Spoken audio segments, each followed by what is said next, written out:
GB হাসপাতালের চিকিৎসকদের private practice বন্ধের সিদ্ধান্ত ঘিরে রাজনৈতিক তরজা আরও তীব্র। এই সিদ্ধান্ত প্রত্যাহার এবং হাসপাতালের চিকিৎসা পরিষেবা উন্নয়নের দাবিতে এবার গণধর্নায় বসল সর্বভারতীয় পঞ্চায়েত পরিষদ ত্রিপুরা রাজ্য কমিটি। রবিবার আগরতলার সার্কিট হাউস সংলগ্ন এলাকায় গণধর্নায় বসে তারা। কর্মসূচিতে উপস্থিত ছিলেন বিধায়ক বীরজিৎ সিনহা সহ সংগঠনের একাধিক নেতাকর্মী। ধর্না মঞ্চ থেকে বক্তারা অভিযোগ করেন, জিবি হাসপাতালের চিকিৎসকদের প্রাইভেট প্র্যাকটিস বন্ধের সিদ্ধান্ত জনস্বার্থ বিরোধী। তাদের দাবি, এই সিদ্ধান্ত প্রত্যাহার করে হাসপাতালের চিকিৎসা ব্যবস্থাকে আরও শক্তিশালী করার দিকে গুরুত্ব দেওয়া উচিত। বিক্ষোভকারীদের দাবি, জিবি হাসপাতালে পর্যাপ্ত সংখ্যক চিকিৎসক, নার্স এবং টেকনিশিয়ান নিয়োগ করতে হবে।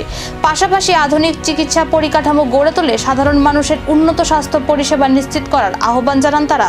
সংগঠনের পক্ষ থেকে জানানো হয়, দাবি পূরণ না হলে আগামী দিনে আরও বৃহত্তর আন্দোলনের পথে হাঁটার বিষয়েও তারা ভাবছে।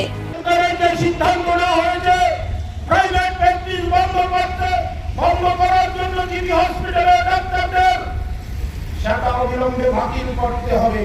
যদি বাতিল না করা হয়, আমরা প্রত্যেকটি জেলায় জেলায় আন্দোলন সংগঠিত করব এবং আমরা এই আগরতলার জিবি হসপিটালের ডাক্তারদের পাশে থাকব, যারা সাধারণ গরিব মেহনতি মানুষের চিকিৎসা দিয়ে থাকে। আজকে সরকারি হাসপাতালগুলির মধ্যে সঠিক পরিষেবা পায় না, তাই মানুষ বাইরে প্রাইভেট দেখাতে চায়। তাই তাদের যাতে মানুষকে মৃত্যুবরণ করতে হয়, মানুষ যাতে প্রাইভেট না দেখাতে পারে, তার জন্য একটা গভীর ষড়যন্ত্র চক্রান্ত করা হয়েছে। এই চক্রান্তের বিরুদ্ধে আমরা আন্দোলন করব।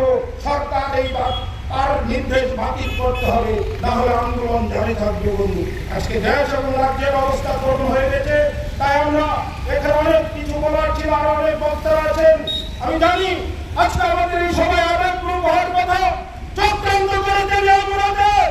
প্রাইভেট প্র্যাকটিসের সিদ্ধান্ত ঘিরে বিতর্কের মাঝেই স্বাস্থ্য পরিষেবা উন্নয়নের দাবিতে সরব বিরোধীরা। এবার এই দাবির জবাবে সরকারের অবস্থান কি হয়, সেদিকেই এখন নজর রাজ্যবাসীর।